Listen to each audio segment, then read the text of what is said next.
ఎంతో ఆతృతగా ఎదురు చూస్తున్న నైరుతి రుతుపవనాల రాక ఆలస్యమైంది. రుతుపవనాల ప్రారంభాన్ని నిర్ధారించే అంశాలు అవసరమైన ప్రమాణాలకు అనుగుణంగా లేకపోవడమే ఇందుకు కారణమని ఐఎండీ తెలిపింది. గాలుల సరళి సంతృప్తికరంగా లేదని భారత వాతావరణ శాఖ అధికారులు తెలిపారు.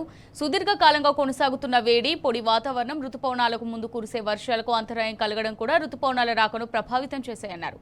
పశ్చిమ గాలులు 4 కిలోమీటర్ల ఎత్తుకు చేరుకోవాల్సి ఉండగా ప్రస్తుతం అవి సుమారు 1.5 కిలోమీటర్ల ఎత్తులోనే ఉన్నాయని తెలిపారు.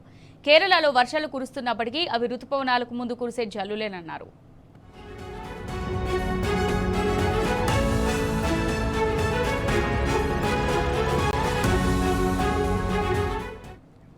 ప్రస్తుత పరిస్థితుల దృష్ట్యా జూన్ మొదటి వారంలో కూడా రుతుపవనాల ప్రారంభానికి పరిస్థితులు అనుకూలంగా లేవని వాతావరణ శాఖ అధికారులు తెలిపారు.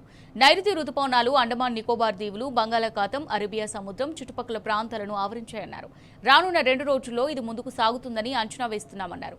అయితే ప్రధాన భూభాగానికి దీని రాక గురించి ప్రస్తుతానికి చెప్పలేమన్నారు. అయితే రుతుపవనాలకు ముందు కురిసే వర్షాలు క్రమంగా దేశవ్యాప్తంగా విస్తరిస్తున్నాయి.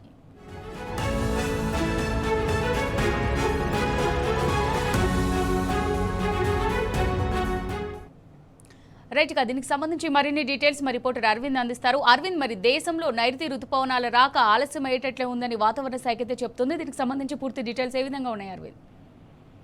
అయితే అమూల్య, ఏదైతే చూసుకుంటే రుతుపవనాలు దాదాపుగా జూన్ మొదటిలోనే రావాలి. అంటే ఏదైతే మే ఎండింగ్ అంటే మే చివరి తేదీన దాదాపు 27-28 తారీఖుల్లా రుతుపవనాలు రావాలి. కానీ ఇప్పటి వరకు కూడా ఇలాంటి రుతుపవనాలు రాకపోవడం, ఇప్పటికే రుతుపవనాల పైన ఎల్నినో ప్రభావం ఉందంటూ కూడా వాతావరణ అధికారులు చెప్తున్నారు. అది ఇప్పటికే స్పష్టంగా రుతుపవనాలు రాక లేట్ అవుతుంది కాబట్టి క్లియర్ గా అర్థమవుతుంది.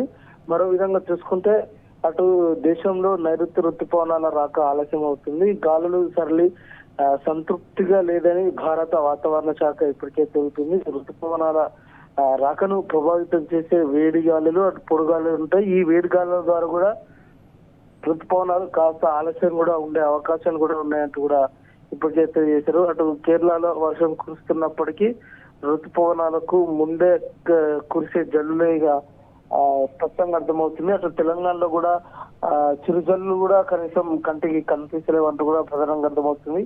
మొన్నటిదాకా కొన్ని ప్రాంతాల్లో కూడా ద్రోణి ప్రవహించింది. అటు ద్రోణి కారణంగా కూడా కొన్ని ప్రాంతాల్లో తేలికపాటి వర్షం పడ్డది.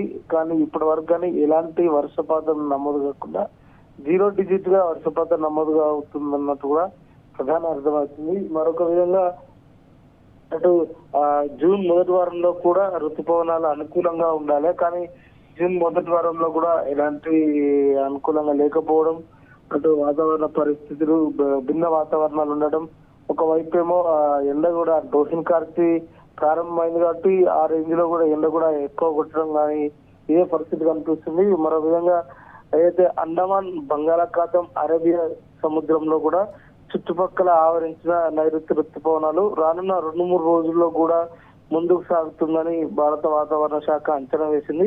ప్రధాన భూభాగానికి రాకపోయి చెప్పలేమని ఇప్పటికే వాతావరణ అధికారులు తెలియజేశారు. దేశవ్యాప్తంగా విస్తరిస్తున్న రుతుపవనాలు ముందే వర్షాలు కురిసే అవకాశం ఉంటుందా, లేకపోతే ఎల్నినో ప్రభావం ఉండడం వల్ల ఏమైనా ఆలస్యం అయ్యే అవకాశాలు ఉన్నాయంటూ కూడా ఇప్పటికే తెలియజేస్తున్నారు. భారత వాతావరణ శాఖ దాదాపుగా సూపర్ ఎల్నినో ప్రభావం ఉండే అవకాశాలు ఉన్నాయి. అందుకనే రుతుపవనాలు కూడా లేట్ గా వచ్చే అవకాశాలు ఉన్నాయి. దాదాపుగా సగటు కంటే 10% వర్షపాతం తక్కువ నమోదవుతున్నట్టు కూడా ఇప్పటికే అధికారులు తెలియజేశారు. ఏదేమైనప్పుడు కూడా తెలంగాణ రాష్ట్రంలో కూడా అటు భారత వాతావరణ శాఖ కూడా ఇప్పటికే హెచ్చరికలు జారీ చేశారు. ఎల్నినో ప్రభావం ఉంది కాబట్టి వర్షపాతం లేటు పడే అవకాశాలు ఉంటాయని కూడా తెలియజేశారు Amulya. Right, thank you Arvind.